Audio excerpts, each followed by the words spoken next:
할렐루야! 반갑습니다. 방금 또 기도하고 또 나누는 대로 우리 따스한 리더십 스쿨 세 번째 시간입니다. 앞으로 또 몇 번의 시간이 계속 있을 텐데 오늘은요, 저와 함께 여러분이 해야 될 일은 바로 이 프린트물 받으셨죠? 유인물 가지고 오셨죠? 자리에. 자, 제목입니다. 함께 읽어볼까요? 제목 시작! 말씀으로 물드는 시간 큐티. 다시 한번 큰 목소리로 시작! 말씀으로 물드는 시간 큐티. 네, 좀 이렇게 힘을 내서 에너지 내어서 우리가 밤이지만 저녁이지만 지치지 않고 에너지 다시 한번 좀 텐션 올려서 열심히 강의 들어보고요. 설교가 아니잖아요. 설교는 되게 또 지루할 수 있고 졸릴 수 있는데 강의는 또 여러분과 함께 역동하고 이렇게 상호 소통하면서 해볼 예정이니까요. 또 정신 똑띠 차리시고 펜 오른손에 꼭 쥐시고 필요한 것들 채워 넣으시면서 참여형 수업으로 진행하도록 하겠습니다. 준비되셨습니까? 네, 감사합니다. 여러분 감사합니다. 여러분 뜨거운 성화에 여러와 같은 성원에 힘입어 함께 출발해 보도록 하겠습니다. 그렇죠? 감사합니다. 여러분 세상에서 가장 무서운 사람이 있어요. 세상에서 가장 무서운 사람은 누구일까요? 세상에서 넌센스예요. 세상에서 가장 무서운 사람은요, 무식한데 용감한 사람이에요. 무식한데 용감하면 막아설 자가 아무도 없죠. 성경에서도 히브리서 기자가 정확히 표현을 해요. 이런 사람은 세상에 감당할 수 없느니라. 재미가 없어요? 웃을 준비가 안 되신 거예요? 여러분, 무식한데 용감하면요, 이런 사람은요 정말 감당을 할 수가 없는 거예요. 알지도 못하면서 준비도 안 됐으면서 그냥 무대뽀 정신, 막가파 정신으로 막 밀어붙이면 정말 감당하기가 힘들죠. 그런데 이런 사람들, 그래서 사회생활을 해도 뭐 어디서 직장생활을 해도 알지도 못하면서 막 말하거나 막 일하거나 선뜻 무언가를 일을 저지르면 뒤처리하는 사람이 더 힘들어지는 거예요. 교회에도요 이렇게 신앙생활 하시는 분이 있어요. 알지도 못하면서 무식하게 용감하신 분들이 교회에도 있어요. 교회에도 신앙생활 할 때도 보면은 그냥 무조건 열심히 하는 사람이 있고요. 정말 무조건. 두 번째로는 말씀 듣고 열심히 하는 사람이 있어요. 그러면 하나님 입장에서, 하나님의 시선에서, 시각에서 보자고요. 하나님이 보실 때 정말 무대뽀로 그냥 막가파로 열심히 하는 사람과 하나님의 음성을 듣고 하나님의 뜻을 헤아리고 하나님의 계획을 발견하면서 열심히 하는 사람, 누가 이쁘겠어요? 둘 다 이쁘죠. 둘 다 이쁘지만 그래도 두 번째 사람이 조금 더 예쁘지 않을까요? 그렇잖아요. 여러분이 어떤 회사의 오너가 되었다고 생각을 해보세요. 직원이 있는데 자기 마음대로 하는 직원과 그래도 나의 말을 물어보고 뜻을 물어보고 계획을 물어보고 헤아려서 하려는 직원이 있다면 후자의 직원, 두 번째 직원이 이영미 당연히 이쁘지 않겠어요? 맞는 거예요. 그거예요. 우리가 오늘 그 시간에 그 생각을 한번 해보자는 거예요. 큐티라는 것은요, 하나님의 음성, 하나님의 말씀, 하나님의 계획을 듣는 시간이에요. 우리 마음대로 신앙생활을 하는 것이 아니라, 우리 마음대로 삶을 살아가는 것이 아니라 우리 삶을 계획하고 빚어놓으신 그 하나님의 음성을 듣고 그대로 살아가기 위해 노력하는 것, 그 뜻을 발견해가는 시간이 이 큐티라는 거예요. 하나님께서 당연히 큐티하고 묵상하고 하나님의 뜻을 찾으려는 사람을 예뻐하시겠죠. 그런 사람들에게 더 일을 맡기실 것이고 더 찾으실 것이라는 말입니다. 그래서 이 시간 어떻게 이 하나님의 음성을 듣고 하나님의 말씀 속에서 뜻을 발견해 가야 하는지 큐티 방법들을 좀 찾아보려고 해요. 이 큐티는 뭐 우리가 이제 매일 성경을 통해서 하고 있는데 그러면 제가 왜 이 앞에서 큐티 강의를 하고 있는가? 뜬금없이 이제 섰는데 목사님께서도 이제 저에게 큐티 강의 맡겨주셨는데 한 가지 짚고 가자면 저는 이제 큐티 전문 강사입니다. 그래서 목사님이 농담처럼 뭐 이제 뭐 전국에서 뭐 좀 이렇게 괜찮은 강사라고 오셨다고 하셨는데 여기 성서 유니온에서 발행하는 청소년 매일 성경 제가 한 3년 정도 집필위원으로 있었고요. 제가 여기에 제 이름이 있어야 좀 여러분 신뢰하실 만할 텐데 한 4년 전까지 제가 좀 했었습니다. 그래서 했었고 제가 뭐 잘해서가 아니고 이것도 이제 비하인드 스토리가 있는데, 우리 강영숙 지사님께서 매일 아침마다 큐티 그 영상 올려주시잖아요. 그걸 녹음하시는 분이 박동진 목사님이라는 분인데, 이분하고 저 개인적인 친분이 있어요. 어려서라고 보면 이제 대학생 시절부터 선후배인데, 형이 좀 공부를 못해서 이렇게 신대도 늦게 갔고요. 농담이에요. 하여튼 그래서 저랑 같은 동기가 돼서 신대도 같이 다니고, 이렇게 어찌됐든 대학 시절부터 이렇게 친하게 지냈던 선배고 형이고 좋아하는 동역자인데, 그러다 보니까 이제 이 형은 성서유니온 선교회에서 사역을 했고, 저는 이제 파이디언 선교회에서 사역을 하면서 서로 품앗이 같은 걸 또 하는 거죠. 저 파이디언 선교회에서 집필하는 이제 뭐 교재나 공과가 있으면 제가 형한테 또 외주를 주는 거예요. 그래서 형이 또 써주고, 또 형은 또 저한테 이것도 맡겨서 또 이렇게 쓰고 이렇게 해서 했었고요.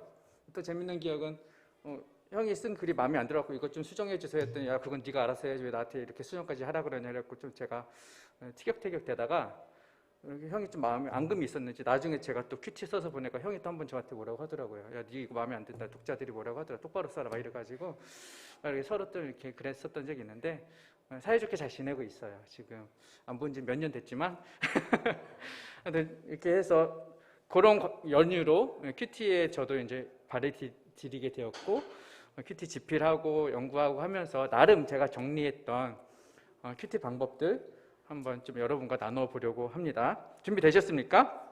자, 교재 첫 번째 봅시다. 1번 뭐라고 적혀있죠? 큐티의 정의예요. 큐티가 뭔가 세 가지 정리되어 있죠. 첫 번째, 큐티는 퀵타임이 아니라 퀘스트 타임이다. 퀵타임은 뭐예요? 퀵은 뭐예요? 여러분 이제 차차차 추시 마시죠. 슬로우 퀵. 퀵이에요. 퀵 서비스 퀵. 퀵은 뭐예요? 빠르게. 여러분들이 큐티 해보시면, 아이씨 오늘 하루 큐티 해야 되는데 못했다 하면서 막 해치우려고 하시잖아요. 오늘 하루 했어야 되는데 지금 11시 반이야. 12시 되기 전에 해야 될 것 같아서 막 30분 내로 어떻게든 막 해보려고 빨리 해치우려는 그런 것이 큐티가 아니다. 그 큐자가 아니라 퀘스트 타임이다. 퀘스트는 뭐예요? 퀘스천, 질문, 탐구, 탐색. 하나님이 우리에게 주신 그 말씀에 탐구하는 과정, 질문하는 과정, 답을 찾아가는 과정이 큐티다. 사실 뭐 큐티는 우리가 원래 아는 대로 콰이어 타임이죠.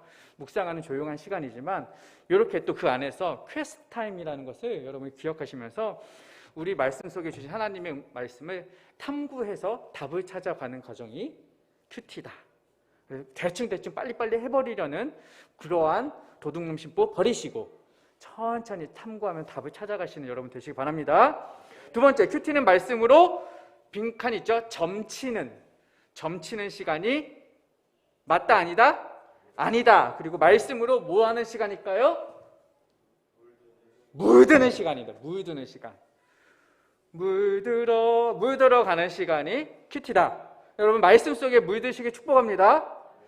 그래서 막 오늘 큐티 하면서 오늘 아침에 주신 말씀이 무엇일까 해갖고, 이 말씀이구나, 오늘은 이런 말씀이 하나님이 일하시겠구나 이렇게 점치고 이런 것이 점쟁이 같은 것이 아니고, 그 말씀 속에 오늘 하루 드러나시고 젖어 드시고 말씀으로 삶에 또 여러분이 드러내시는 그런 시간이 큐티 시간이다. 세 번째, 큐티는 숙제가 아니라 과제다. 숙제가 아니라 과제다. 숙제랑 과제랑 뭐가 달라요? 사실 사전적 의미는 별반 다르지 않아요. 보통 숙제는 초등학교 때 숙제라고 하고 대학교 가면 과제라고 한다. 뭐 이런 차이인데, 그러면은 큐티는 숙제가 아니라 과제니까 좀 고학년들이, 뭐 나이 먹은 사람들이, 어른들이 하는 건가, 애들은 못 하는 건가, 이 의미가 아니고요. 숙제에서의 숙자는 한자로 무슨 숙자를 쓰냐면 잘 숙자를 써요. 자다, 잘 숙자예요. 숙박할 때 숙자가 잘 숙자예요. 실제로 숙제가. 그래서 뭐 사전적으로 이렇게 어떻게 해석하면 이제 자다, 머무르다 해서 오래 생각이 머무르는 문제에 오래도록 생각을 품고 머물러서 풀어야 될 문제, 뭐 이렇게 해석을 하는데, 뭐 이 사전적 의미를 말하려는 게 아니라, 잘 숙자가 뭐예요? 그러니까 큐티하면서 우리는 보통 잘 자는 거죠. 대충 막 자다가 졸다가 아침에 새벽에 이거 하려면 힘들고, 그 자는 숙제가 아니라 과제는 뭐냐면, 과자가 또 한자가 뭐냐면요, 공부할 과자예요. 연구할 과자예요. 무슨 말이냐? 이 한자는 어떻게 써 있냐면, 왼쪽에 말씀 원자가 있어요. 왼쪽에. 그리고 오른쪽에 무슨 말이 있냐면 열매 과자가 있어요. 말씀 원과 열매 과가 합쳐진 게 공부 과자예요. 그럼 말씀으로 열매를 맺어가는 것이 큐티라는 거예요. 큐티 시간에 쑥 잠자지 마시고 큐티 시간에 과하라는 거예요. 말씀으로 열매를 맺으시라는 거예요. 시편 1편에 보면 뭐라고 했어요? 시냇가에 심은 나무는 시절을 주쳐 과실을 맺으며 그 잎사귀가 마르지 않은 양 같은. 그 시냇가에 심겼다는 것, 말씀 앞에 심겨졌다는 것은 곧 과실이 맺는 삶이라는 거죠. 그래서 여러분 큐티를 통해 큐티하면서 잘 생각하지 마시고 말씀으로 열매를 맺는 삶을 사셔라. 그 과제다라는 거예요. 그래서 큐티는요, 이 과까지 가야 돼요. 열매를 맺는 것까지 나가는 것이 큐티예요. 말씀에서 끝이는 것이 아니라, 말씀 원에서 그치는 것이 아니라 그 열매 과까지 가는 것이 큐티라는 것. 이것을 조금 더 이따가 나눠보도록 하겠습니다. 두 번째, 그래서 큐티의 핵심은 뭐냐? 큐티에서 해야 할 두 가지 핵심적인 행동이 있어요. 첫 번째 핵심적인 행동은 뭐냐? 적으세요. 성경 읽기. 두 번째는 하나님 생각하기. 큐티의 두 가지 핵심 요소 뭐라고요? 시작! 네, 그래서 성경을 잘 읽으셔야 돼요. 성경 읽는 게 굉장히 중요해요. 그리고 하나님을 생각하고 하나님 발견하는 거 중요합니다. 그래서 이 두 가지를 이따가 살펴보도록 하겠습니다. 자, 그러면 이 두 가지 핵심적인 행동을 위해서 뭘 해야 되느냐? 큐티 준비를 해야 되죠.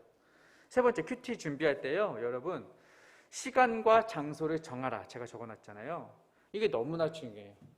뭘 하든지 간에 우리가 정확한 시간과 장소를 정하지 않으면 안 해요. 여러분 코로나잖아요. 연락해서 야, 밥 한번 먹자. 밥 한번 먹자.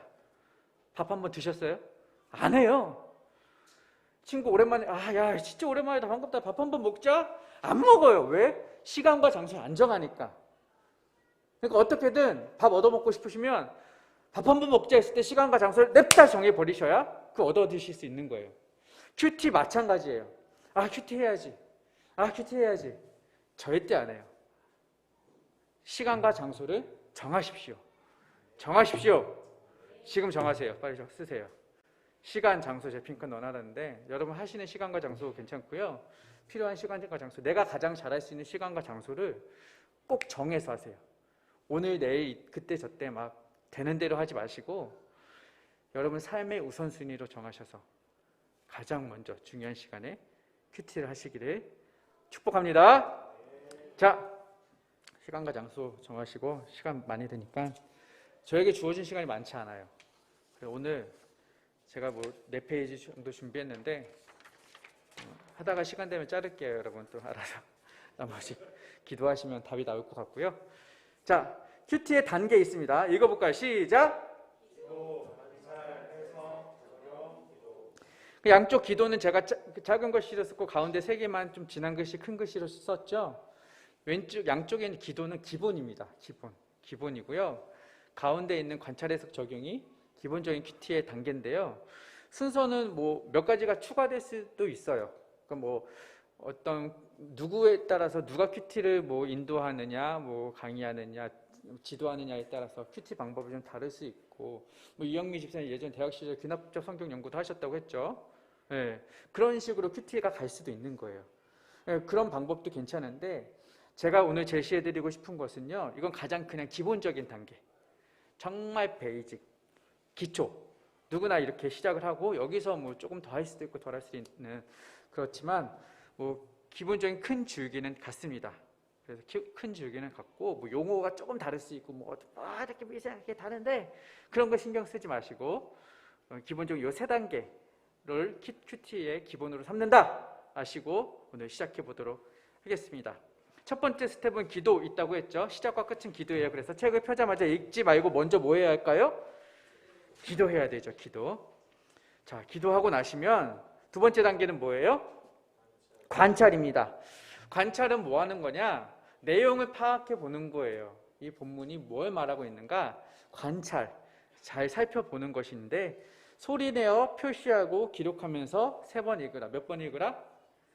네, 소리내어 표시하고 기록하며 3번 읽으라. 제가 한 번 더 할게요. 소리내어 표시하고 기록하며 3번 읽으라. 3번 읽으시고요. 두 번째 단계로는 내용을 요약하고 중심 문장을 만들어라. 요약해서 중심 문장 만들어라. 포인트는 이거예요. 3번 읽고 중심 문장 만들기. 따라해보세요. 3번 읽기, 중심 문장 만들기. 3번 읽기는 눈소중 읽기예요. 여러분의 눈은 소중하시니까요. 눈소중. 따라해보세요. 눈소중. 아, 내 눈은 소중해. 이렇게 해서 눈소중 읽기 하세요. 눈소중은 뭐냐? 첫 번째 눈으로 읽고 소리내어 읽고 중요한 것에 표시내어 읽기. 눈소중. 밑에 적혀 있죠? 눈소중. 그래서 눈소중에 앞에 동그라미 3개 하시면 이니셜 눈소중 읽기예요. 천천히 소리를 내어 읽으시고요. 밑줄을 긋고 표시하면서 읽으세요. 아시겠어요? 여러분 그래서 이제 큐티처 이렇게 받으시면 이거 깨끗하게 두지 마시고 3번을 읽으셔야 되는데 첫 번째는 그냥 눈으로 그냥 쭉 읽으세요. 눈으로 쭉 읽으시고 그 다음에 소리 내서 읽으세요. 그냥 또 한 번 더 읽을 때 그냥 눈으로 또 읽지 마시고 소리 내어서 읽으세요. 소리 내어서 읽으면 또 다르잖아요. 합독하면 다르잖아요. 그렇죠? 그러니까 소리 내어서 읽으시고 세 번째는 표시를 하면서 읽으시는 거예요. 앞에 2번 읽었으니까 이미 내용은 대충 이제 눈에 들어왔잖아요. 귀에 들어왔잖아요. 머릿속에 들어왔잖아요. 그럼 거기서 반복되는 단어가 있을 것이고 뭐 대충 뭐 문학적인 표현이나 이런 것도 보이실 것이고 강조하는 내용들도 보일 것이고 그렇잖아요. 뭐 형용사나 비유나 대조나 대꾸나 이런 것들이 나와요.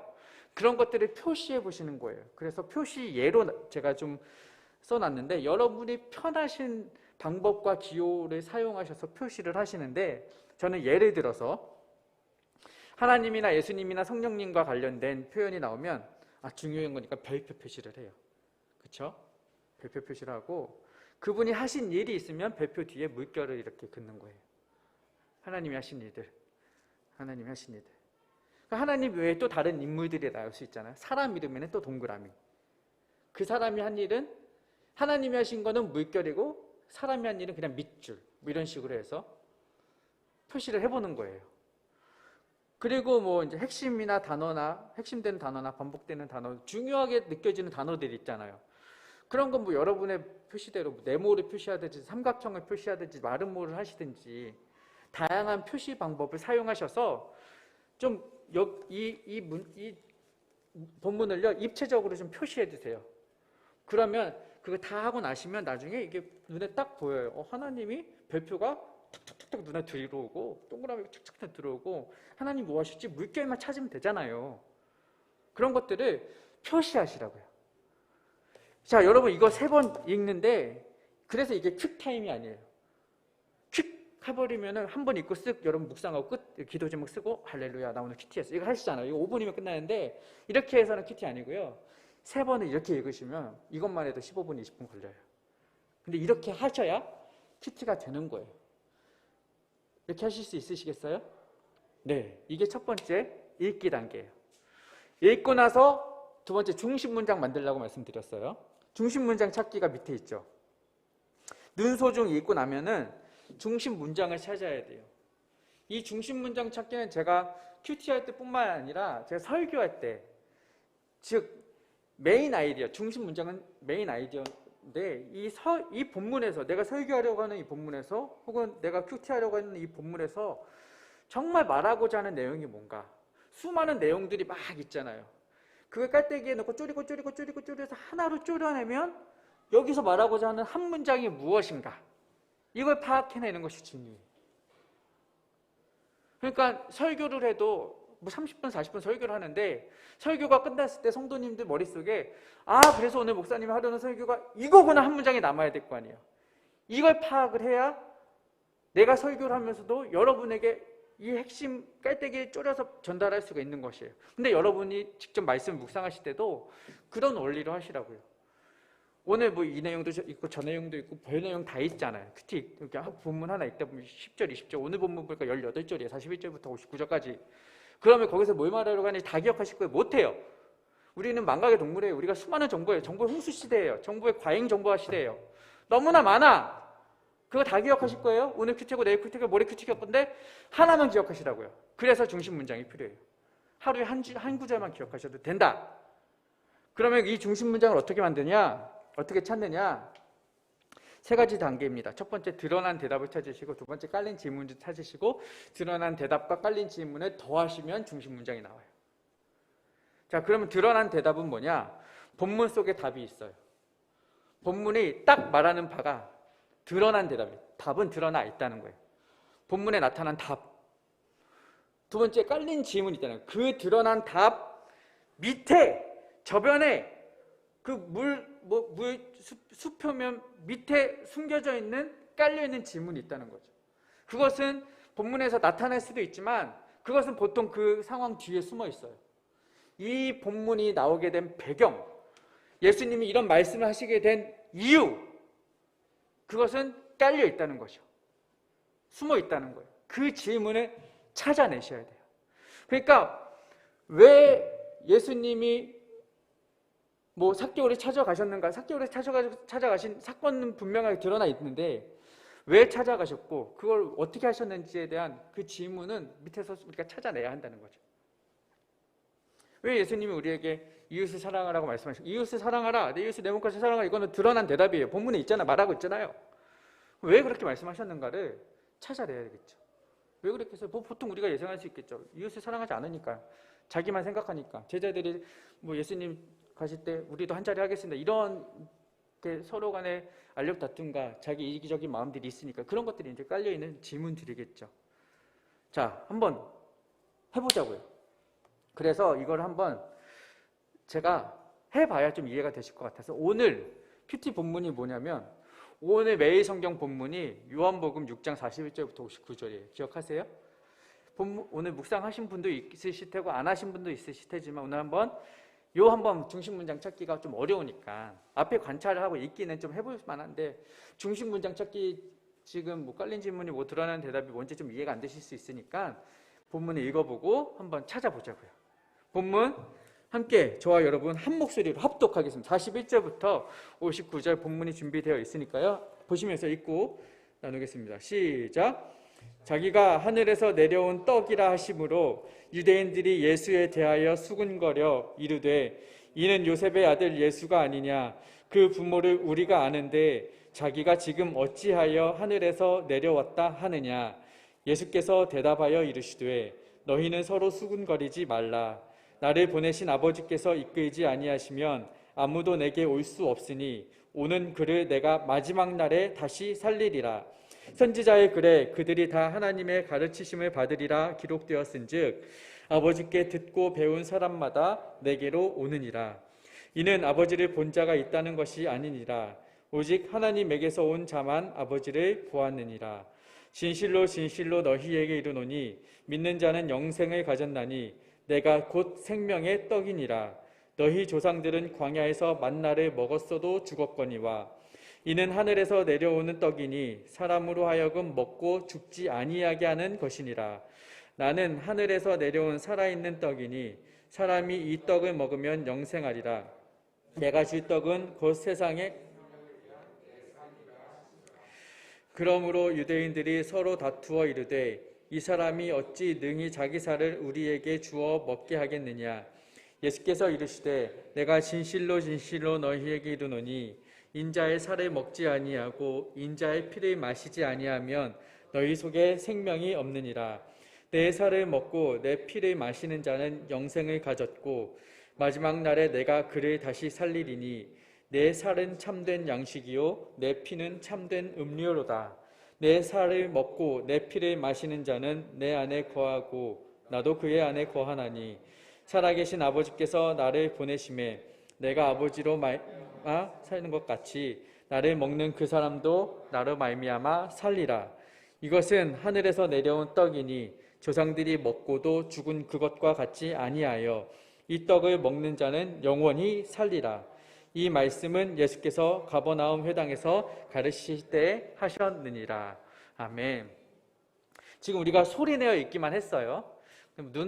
소, 중 다 넘어가고 소리내어 읽기만으로 지금 앞에 관찰 단계를 다 해내야 되는데, 여러분 읽으시면서 대충 기억나는 단어, 반복되는 단어, 중요하게 여겨지는 단어 한번 말씀해 보시겠어요? 뭐가 있는지? 떡! 네, 떡. 사실 떡 정확하게 보셨어요. 이거는 가장 중요한 단어는 떡이에요. 떡인데 무슨 떡이에요? 생명의 떡. 그렇죠. 생명 중요한 단어죠. 생명하니까 또 반복되는 단어가 있어요. 그렇죠. 영생, 살리라, 죽으리라. 그렇죠. 살고 죽고 먹고 죽고 사는 문제. 그렇죠. 이 단어가 계속 반복되는 거 보이셨죠? 떡이고 너희가 뭐 내 살을 먹어라. 내 살이 결국 예수님 말씀하면 예수님이 떡이고 그거죠. 너희가 나를 먹어라. 먹으면 살 것이 안 먹으면 죽는다. 뭐 이런 이야기가 계속 반복되잖아요. 그 광야에 있던 애들은 막 나를 먹었는데 죽었는데 너희는 나를 먹으면 살 것이다. 계속 이 이야기잖아요. 그러니까 제가 조금 바쁘니까 이렇게 여러분의 좀 이해를 구하면서 빨리 진행을 했는데 요걸 보면서 우리가 답을 찾는 거죠. 그러니까 답은 드러난 대답이에요. 그렇죠? 답은 드러나 있다고 했어요. 그러니까 답을 먼저 찾으시고 여기서 말하는 답이 뭔가. 그러니까 지금 저와 여러분이 보면서 가장 많이 반복된 단어가 생명의 떡이니까 답은 생명의 떡이겠구나. 그러면 여러분 답이 생명의 떡이 나오려면 지문은 뭐여야 하냐? 지문은 뭐여야 해요? 생명의 떡이라는 답이 나오려면 자 예를 들어 볼게요. 지금은 9시 19분입니다. 라는 답이 나오려면 지문은 뭐예요? 그렇죠. 정답이에요. 할렐루야. 선물 빠셔. 자, 지금 몇 시에요? 라는 질문이 있었기에 지금은 9시 19분입니다. 라는 답이 나오죠. 생명의 떡입니다. 라는 답이 나오려면 질문은 예수님은 누구실까요? 예수님은 이 땅에 무엇으로 오셨나요? 이런 질문이 나오면 생명의 떡입니다. 라는 답이 나오겠죠. 이렇게 찾는 건데요. 중요한 것은요. 여기서 깔린 질문에 제가 뭐라고 적었어요? 누구나 무엇이 아닌 왜 어떻게를 찾으라. 그렇죠? 무엇, 누구 이걸 찾지 말라는 거예요. 그러니까 지금 답이 생명의 떡이란 답이 나오면은 이거는 엄격히 말해서는 좋은 깔린 질문은 아니라는 거죠.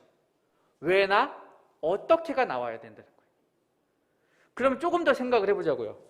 이 본문을 읽어보셨는데 왜나 어떻게라는 그 질문을 why나 how를 넣은 질문을 만들어 보자고요. 그러니까 여기서 제가 생각한 것은 뭐냐? 예수님은 이 땅에 생명의 떡으로 오셨다. 이거는 이제 1차원적인 앞서 말씀드린 좀 좋지 않은 얘기고 왜를 넣어야. 그러니까 오늘 본문을 보면서 그 왜를 넣으면 예수님이 이 땅에 생명의 떡으로 왜 오셨느냐 이걸 찾는 것이 더 좋은 질문과 답이 될 거라는 거죠. 왜 그러느냐? 자, 제가 중심 문장은 뭐라고 적어놨어요? 질문과 대답을 합쳐서 한 문장으로 만들면 중심 문장이라고 했어요. 그러면 앞서 제가 말씀드렸던 좋지 않은 예의 중심 문장은 뭐냐? 질문과 답을 합치면 예수님은 누구신가? 생명의 떡이다. 이걸 합치면 예수님은 이 땅에 생명의 떡으로 오셨다. 이게 중심 문장이 되는 거죠. 근데 이건 좋지 않은 거예요. 왜? 예수님은 이 땅에 생명의 떡으로 오셨어. 그래서 나한테 뭐 어쨌다고. 이렇게 되는 거예요. 그런데 여기다 왜와 어떻게 넣으면 바꿔서 말하면 질문이 이렇게 할 수 있어요. 하나님께서 예수님을 이 땅에 보내신 이유는 무엇일까? 이유. 하나님께서 예수님을 이 땅에 보내신 이유는 무엇이냐? 그러면 답은 뭐예요? 세상을 구원할 생명의 떡이 되게 하시려고 이 땅에 보내셨다. 이유를 찾은 거죠. 왜 오셨느냐? 이걸 합하면 어떤 질문이 돼요? 하나님께서는 영적으로 죽어가는 이 땅의 생명을 구원하시기 위해 생명의 떡으로 이 땅에 예수님을 보내셨습니다. 이것이 중심 문장이 되는 거죠. 여기서 이유가 죄 많은 백성, 죄 지은 백성, 죽어가는 영혼들을 위해 예수님이 이 땅에 오셨습니다가 되면 그러면 거기에 내가 들어갈 틈이 있는 거죠. 예수님의 구원의 대상이 바로 나이거든요. 생명의 떡을 먹어야 될 사람이 나이거든요. 그래서 이게 더 좋은 질문이라는 거예요. 조금 다시 한번 설명드리면 중심 문장을 찾을 때는 드러난 대답, 본문이 말하고자 하는 겉으로 표면적으로 드러난 답을 찾으셔야 되는데 그 답을 내기까지의 질문을 우리가 만들어낼 수 있어야 돼요. 그러니까 그것은 왜나 어떻게가 좋다. 그러니까 이 본문에서는 아까 왜라는 질문을 찾았지만 어떻게라는 질문으로도 찾을 수 있어요. 우리가 어떻게 해야 영원한 생명을 얻을 수 있을까? 그럼 답은 뭐예요?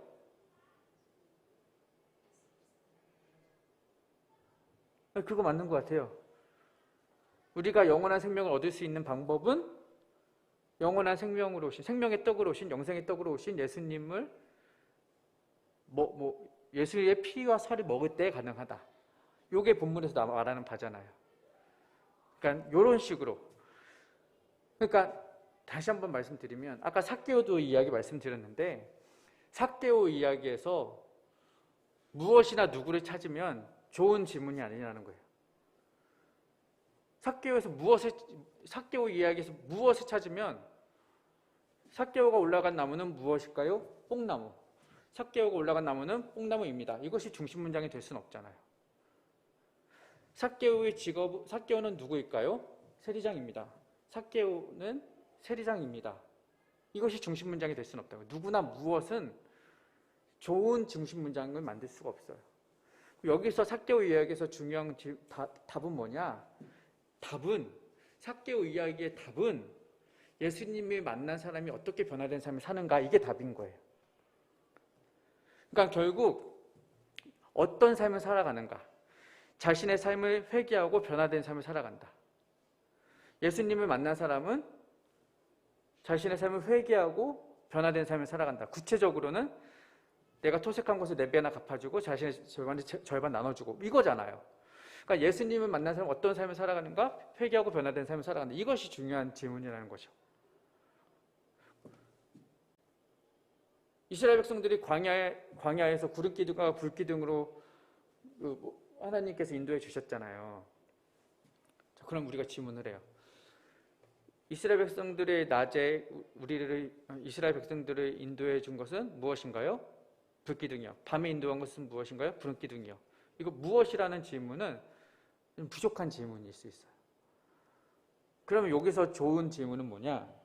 이스라엘 백성들 어떻게 그들의 광야 같은 삶을 헤쳐나갈 수 있었을까요? 하나님께서 구름기둥과 불기둥으로 그들을 인도하고 동행하여 주셨기 때문입니다. 이렇게 그들의 삶을 동행해 주셨다라는 하나님의 이야기를 들었을 때 우리가 들어갈 틈이 있는 거죠. 아, 나도 광야 같은 삶을 지나갈 때 하나님이 나와 동행하여 주시고 인도해 주시겠구나. 이런 나의 적용이 필요한 거겠죠. 삭개오 이야기에서도 마찬가지죠. 예수님을 만난 삶은 회개하고 변화된 삶이다. 아, 나도 예수님 만났으니 회개하고 변화된 삶을 살아야겠구나. 삭개오가 세리장이다라고 하면 나는 뭐예요? 나는 세리장 아닌 이런 거죠. 대충 이해가 되시죠? 그러니까 이런 이야기들을 좀 정리해야 돼요. 그래서 이 본문에서 하고자 하는 중심 문장을 추려내는 것, 쪼려내는 것, 이것이 중요합니다. 이 이야기를 10분 만에 정리해내기는 쉽지 않은데 여러분은 또 지성과 영성이 탁월하게 겸비되신 분들이라 잘 이해하셨으리라 믿고 앞으로 묵상하실 때 그 본문 속에서 중심 문장을 찾아내시는 훈련들을 좀 해보시면 좋겠어요. 자, 3번 읽고 중심 문장 찾기가 관찰 단계예요. 자, 그러면 2번째 단계는 뭐예요? 3번째 단계? 해석 단계, 해석 단계에서는 2가지가 필요해요. 첫 번째, 하나님은 어떤 분이신가? 2번째, 나는 어떻게 반응해야 하는가? 첫 번째는 뭐예요? 하나님은 어떤 분이신가? 2번째, 나는 어떻게 반응해야 하는가? 이 매일 성경을 보시면요, 기본적으로 이렇게 되어 있어요. 옆에 빈칸이 있고요. 옆에 조금밖에 있어요. 하나님은 어떤 분이신가? 나에게 주신 교훈은 무엇인가? 이해되세요? 이걸 찾아야 돼요. 그러니까 관찰 단계는 여러분이 중심 문장 하는 단계는 앞에서 다 하셔야 되고, 옆에 빈칸에 적으실 때 이 하나님은 어떤 분이시고 나는 어떻게 반응해야 하는가를 정리하시는 것, 이게 해석의 단계에서 하셔야 돼요. 그럼 하나님은 어떤 분이신가를 찾을 수 있는 힌트들을 제가 적어드렸어요. 4가지 함께 읽어볼까요? 시작. 둘, 셋, 넷, 이해되시죠? 네, 이런 것들을 통해 하나님이 직접 하신 일, 직접 하신 말, 또는 하나님에 대한 저자나 제3자의 고백, 찬양, 감사 이런 것들을 통해서 하나님이 누구시구나를 찾아내셔야 돼요. 찾아내셔야 돼요. 자, 그렇게 하고 나면 하나님이 그런 분이구나. 하나님이 여호수아 1장 9절 보니까 나와 늘 함께 하시는 분이구나. 그렇죠? 여호수아에게 말씀하신 것처럼 함께 하시는 분이구나. 이걸 깨달았어요. 이거 약속과 명령이에요. 함께 하셨다고 약속하셨으니까. 그러면 그에 대해서 나는 어떻게 반응해야 하는지를 적는 건데요. 찾는 건데 함께 적어봅시다. 하나님에 대해 새롭게 깨달은 부분을 고백하세요. 고백하시는 거예요. 하나님, 저는 하나님이 미처 이런 분이신지 몰랐는데 이런 분이시군요. 고백하시는 거예요. 혹은 하나님이 베푸신 은혜와 역사에 대해 감사와 찬양하세요. 하나님과 나의 관계를 새롭게 점검하세요. 그리고 약속하신 내용들에 대해 믿음으로 반응하고 신뢰하세요. 죄와 허물에 대해서는 뭐 해야 할까요? 회개하세요. 명령하신 내용에 순종할 수 있는 지혜와 능력을 달라고 뭐 할까요? 간구하세요. 간절히 구하세요. 근데 중요한 것은요, 여기는 해석 단계라는 거예요.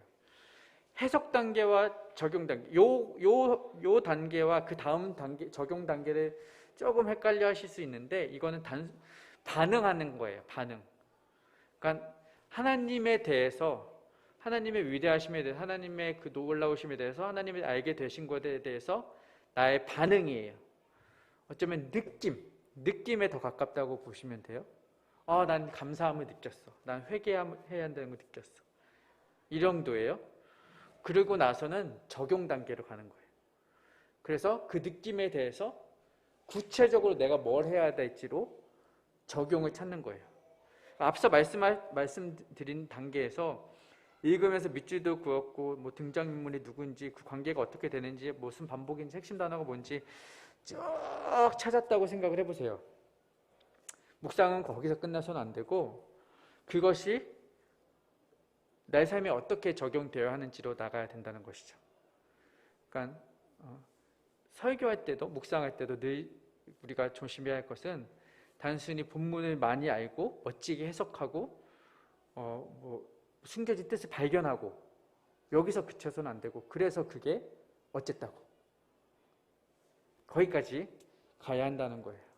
제가 예전에 신학교 시절에 어떤 교수님에게 들었던 이 한마디가 저에겐 늘 기억에 남는데요. 여러분들도 한번 외우실 수 있으면 외워보세요. 뭐라고 말했냐면, 하나님의 말씀은 우리가 분석하고 해부하고 쪼개어야 할 대상이 아니라 하나님의 말씀을 통해 우리가 쪼개어지고 분석되고 분해되어야 한다. 이 말이 기억에 남더라고요.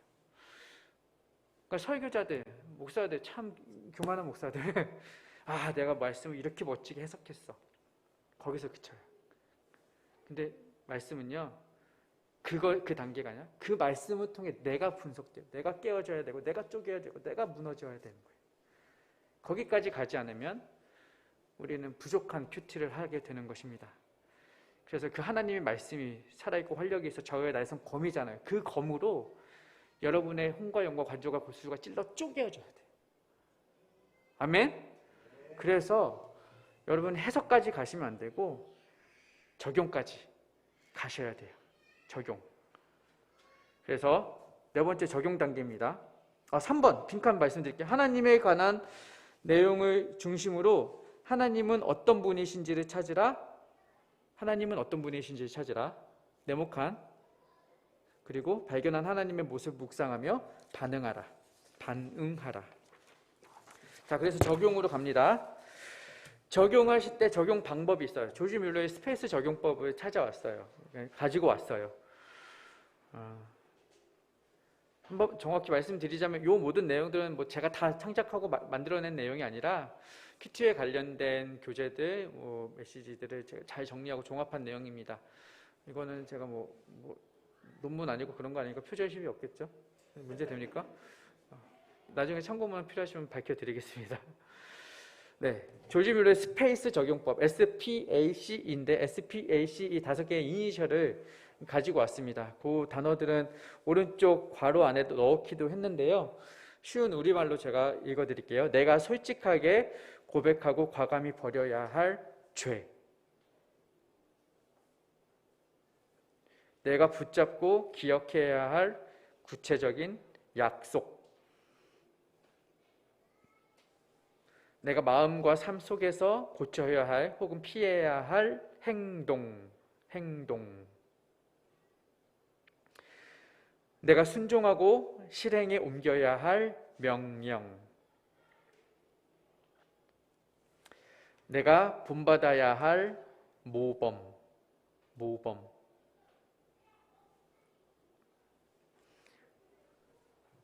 그러니까 여기서 죄 고백을 하시라는 거예요. 내가 무엇을 해야 할지 약속을 하시라는 거예요. 어떤 행동을 해야 할지 행동의 변화를 찾으시라는 거예요.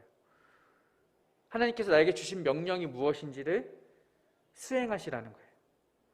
내가 따라야 본받아야 할 모범이 얘가 모델이 누구인지 그대로 행해 보시라는 거예요. 여기서 중요한 것은 뭐냐? 이 모든 것들을 밑에 있는 적용의 3P 원칙에 따라 하셔야 돼요. 죄 고백해야지. 하나님 약속해야지. 내가 행동 이런 걸 해야지 하는데 중요한 것은 원칙, 3가지 원칙에 따라 하셔야 돼요. 밑에 3가지 원칙 있죠? 3가지 원칙. 첫 번째는 퍼스널이에요. 퍼스널. 뭐예요? 개인적이어야 한다.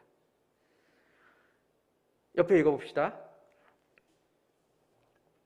시작. 말씀 묵상은 오늘 나에게 주신 말씀에 내가 응답하는 것입니다. 다른 누군가를 향한 적용이 아닌 나를 향한 개인적인 적용을 해봅시다. 아시겠죠? 내가 적용하는 내가. 아시겠어요? 두 번째, 프랙티컬은 뭐예요? 실제적이어야 한다. 실제적. 함께 읽어보겠습니다. 시작. 적용은 구체적이어야 합니다. 아주 구체적. 좋은 예와 좋지 않은 예를 적었어요. 좋지 않은 예는 뭐예요? 이제 열심히 살아야겠다. 하나님 뜻대로 살아야겠다. 이것은 좋다, 안 좋다? 안 좋다! 안 좋아요. 이것은 좋은 적용의 예가 아니고요. 좋은 적용의 예는 예를 들면 옆에 적었죠. 하루에 한 장씩 어디서 어떻게 말씀을 듣겠다. 출근길에 차에서 설교 한 편을 듣겠다. 뭐 이런 구체적인 적용을 하시는 거예요. 예배 시간 9분 전에 도착하겠다. 구체적으로 적으세요. 아시겠죠? 요즘에 10분 전에 안 오시면 주차할 공간이 없잖아요. 내가 저분보다 빨리 와서 주차를 해야겠다. 이런 마음이라도 가지시고. 뭐 예를 들어. 그러니까 적용은 이렇게 좀 구체적으로 하시라는 거예요. 두루뭉실, 애매모호하게 하지 마시라고요. 그런데 세 번째가 더 중요해요. 파서블은 뭐냐? 가능한, 실천 가능한. 실천 가능해야 돼요. 옆에 뭐라고 적혀있죠? 시작. 현실적으로 내가 정말 할 수 있는 일을 적용해야 합니다. 의욕이 너무 앞서서 무리한 결단을 하게 되면 시작하기도 어렵습니다. 여러분, 우리가 묵상을 매일매일 하잖아요. 그런데 매일 한 가지씩 결단을 한다고, 적용을 한다고 가정해 봅시다. 한 달 안에 우리는 30가지 적용을 할 거예요. 그러면 우리의 삶이 한 달 전과는 30가지가 달라 있어야 돼요. 1년만 지나면 여러분은 성인 군자가 되셔야 돼요. 잘못된 게 뭐가 있겠어요? 1년 동안 365가지 삶이 바뀌면. 근데 실제적으로 우리가 그렇게 엄청난 일을 해내기는 쉽지 않다는 거죠. 그러니까 아주 작고 아주 사소한 것이라도 하세요. 이 무게가 너무 커면 부담스러워서 시작을 못하는 거예요. 감당하지 못할 계획을 세워놓으면 시작도 전에 못해. 다이어트도 다이어트도 뭐 내가 엄청나게 살이 빼야지 이것부터 하지 마시고 내가 안 좋은 음식 하나 안 먹겠다 이것부터 시작을 하는 거예요. 그러니까 여러분 말씀 묵상도 하시고 나서는 적용을 하실 때 아주 작고 아주 보잘것없다고 여겨지는 그것부터 고치는 것이 여러분 삶의 변화의 시작입니다. 그리고 마지막 단계로 말씀 묵상한 것을 따라서 순종하고 실천할 수 있도록 기도하십시오. 이렇게 말씀 묵상을 마무리하시면 돼요. 우리가 말씀 묵상, 이 큐티는요, 말씀을 많이 읽는 것과는 달라요.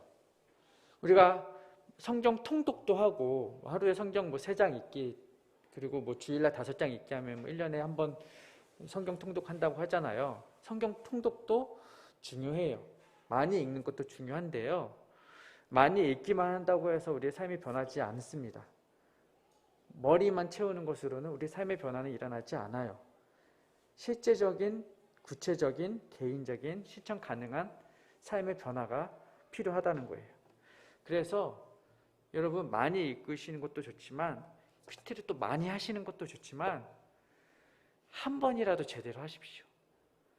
일주일에 한 번이라도 제가 가르쳐 드린 이 방법들 따라서 눈소중 3번 읽고 그 정리해서 중심 문장 찾아서 핵심 뽑아내고 그 가운데 하나님이 하시는 일이 무엇인지, 하나님이 누구신지, 그에 대한 나의 반응은 무엇인지, 나는 어떻게 적용해야 되는지 SPACE 적용하시고 그 3가지 원리에 따라서 개인적이고 구체적이고 실천 가능한 적용 원리에 따라서 적용까지 하시고 기도하시라고요. 이렇게 하면요, 이건 실제로 정말 퀘스트 타임이 되는 거예요. 하나님 말씀을 깊이 탐구하는 과정이 될 것이고요. 이것이야말로 과제가 되는 거예요. 말씀으로 열매 맺는 삶이 될 것입니다. 그래서 여러분이 저는 바라기는요, 큐티 많이 하는 사람보다는 단 한 번의 큐티라도 제대로 하셔서 삶이 변화되는 삶을 사셨으면 좋겠어요. D.A. 무디가 이런 얘기 했잖아요. Bible is not for information, but for transformation. 성경은 정보를 위한 책이 아니라 변화를 위한 책이다. 인포메이션이 아니라 트랜스포메이션을 위한 책이다. 저는 이것이 늘 기억에 남아요. 큐티 강의할 때다 꼭 그 말씀 드려요. 큐티 많이 해서 성경 정보 많이 알려고 하지 마세요. 내가 성경 많이 읽었다, 와 이런 내용 알았다, 이거 하지 마시고요. 그래서 여러분의 삶이 어떻게 변화되었는가를 자랑하십시오. 그것이 여러분의 진정의 삶의 자랑이고 그것이 여러분의 말씀으로 무의들어가는 거예요. 여러분의 말씀에 무의들어가셔서 삶의 색깔이 변화되시고 삶의 향기가 달라지시기를 주님의 이름으로 간절히 축복합니다. 기도하겠습니다. 하나님, 오늘 함께 말씀 묵상을 어떻게 해야 하는지, 우리에게 주신 은혜가 무엇인지, 또 구체적인 방법들을 함께 나누고 또한 은혜 나누었습니다. 주님, 짧은 시간 모든 것을 나누긴 어렵지만 오늘 이렇게 한 가지 배운 것들을 우리 삶에 잘 적용하고 큐티 시간에 잘 적용하여서 그 가운데 주시는 은혜를 마음껏 누리게 하여 주시고 그 말씀의 은혜를 우리 삶에 적용하며 변화된 삶을 살아갈 수 있도록 은혜 더하여 주시옵소서. 그래서 우리 모든 따스한 교회 성도님들 말씀 묵상과 개인 경건이 생활화되어서 저들의 삶이 주님 앞에 기뻐하시는 복된 통로가 되어지도록 인도하여 주시옵소서. 감사드리오며 살아계신 예수 그리스도의 이름으로 기도드립니다. 아멘.